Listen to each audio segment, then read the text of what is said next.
अच्छा जी, आज आसिम के लिए बड़ी खुशी की बात है और हम सब के लिए भी हमारे इंस्टीट्यूट के लिए भी एक फ़ख्र की बात है कि आसिम को माशाल्लाह आज जॉब लग गई है। काम मोरिनागा में। जी, मोरिनागा। ज़बरदस्त ज़बरदस्त, बहुत मुबारक हो आपको। और अच्छी सैलरी पे जॉब लगी है। क्या क्या सैलरी दे रहे हैं? 2 लाख।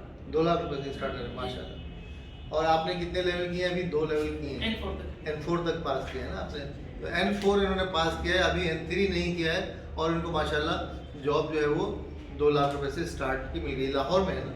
शेखुपुरा। शेखुपुरा। अच्छा अच्छा, ठीक ठीक, बहुत मुबारक हो। ये मेरे लिए मिठाई लेके आए भाई। आप लोग इस मिठाई को एंजॉय करें और इनकी कामयाबी के लिए, तरक्की के लिए हम सब दुआ को हैं। बहुत खुश हुई आज आसिफ